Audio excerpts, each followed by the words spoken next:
एक बात कहूं, अपने गुरु के प्रति प्रबल विश्वास होना। जब तुम गुरुमंत्र लेते हो ना, तो तुम लाडले हो जाते हो अपने गुरुदेव के। जब तुम गुरुमंत्र लेते हो तो उनके बड़े सन्निकट हो जाते हो। पहले तुम शिष्य होते हो, फिर उनकी संतान हो जाते हो। हाँ,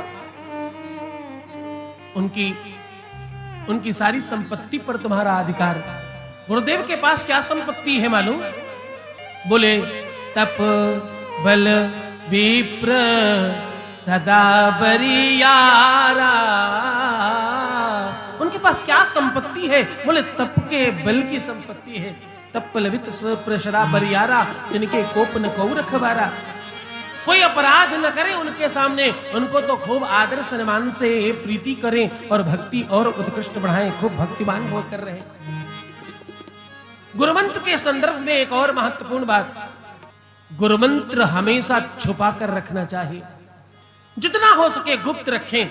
ऐसा क्यों? गोस्वामी तुलसीदास जी कहते भैया गुप्त रखोगे, छुपा कर रखोगे तो तुम्हारा वो बल और ज्यादा मजबूत रहेगा और बलवान रहोगे तुम।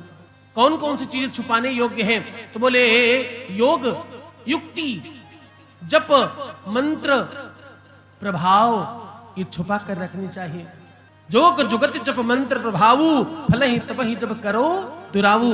मंत्र हमेशा गौमुखी में या किसी अंग वस्त्र में, कपड़े में, गमछे में लपेट कर करना चाहिए। माला खोलकर सामने दिखाकर नहीं करनी चाहिए।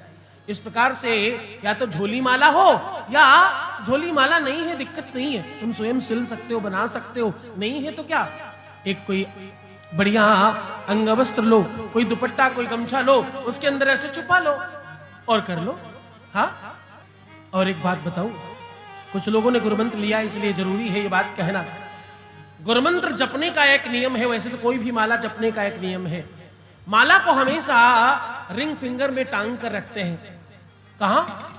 अनामिका उंगली, जिसे तुम रिंग फिंगर कहते हो। ये पहली दो उंगलियों के बाद वाली उंगली, छोटी वाली उंगली के बगल वाली उंगली, जैसे तुम समझ जाओ, इस पर टांगना है। और ये मीट वाली, बीच वाली उंगली, जो बड़ी वाली उंगली है, उससे आपको एक दाने को स्पर्श करना है और उसी दाने को अंगूठे से पकड़ लेना है। और ये उंगली हमेशा अलग रखनी है और बस उसे धीरे धीरे धीरे धीरे खींचना है। एक एक मंत्र बोलते जाओ और एक एक माला, एक एक गुरिया, एक एक मन का आगे खींचते जाओ, ऐसे धीरे धीरे आराम आराम से।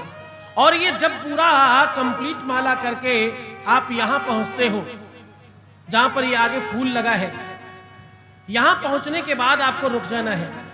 या तो आप यहीं स्टॉप करें और अधिक माला करना चाह रहे हैं तो यहां से वापस हो जाएं। यहां से पूरा घूम जाना है, यूटर्न, इस माले को घुमाकर वापस चले जाना है। इसका उल्लंघन नहीं किया जाता। माले का उल्लंघन करने से, एक माला करने से जो लाभ होता है वो 100 माले का नुकसान हो जाता है अगर उल्लंघन कर दें तो। इसलिए माले की इस वाली गुरिया को पार नहीं किया जाता। क्यों नहीं किया जाता, मैं उस पर भी प्रयास करूंगा आपको बताने का। भगवान शंकर के सामने माता के 108 रूप हो चुके, महादेव अमर के अमर ही हैं। ये 109वां रूप है पार्वती वाला, जो ऊपर लगा हुआ है। 108 शक्तिपीठ है भारतवर्ष भर में, पूरे विश्व में। जो पहले अखिल ब्रह्मांड का पुराना वाला भारतवर्ष था, उसी में सब थे। अब तो बट गया, इसलिए बाहर हो गए कुछ। 108 अभी भी तुम्हारे देश में है। तो मैं आपसे निवेदन कर रहा था कि गुरुमंत्र तुम्हारे लिए बहुत शक्तिशाली होता है। एक बार जिसके पास गुरुमंत्र मिल गया, उसको कुछ और नहीं चाहिए। एक बार गुरुमंत्र जिसके पास आ गया, और एक बात कहूं, किडनी की बीमारी, शरीर की बीमारी, मन का रोग, शरीर के संकट, घर के परिवार की तकलीफें, व्यापार की समस्या, नौकरी की समस्या, जितनी भी बड़ी बड़ी समस्याएं हैं, उनसे तत्काल निजात पाने की व्यवस्था है ये। लेकिन गुरुमंत्र लेकर के रखना नहीं है तिजोरी में, इसको खूब जपना है, खूब अधिक इसका नाम जप करना है। इस साधना में तुम्हें और लीन होना है। गुरुमंत्र को छुपा कर रखो और गुरु को उजागर करके रखो। सबको बताओ मेरा गुरु कौन है, मेरा गुरु कहाँ है।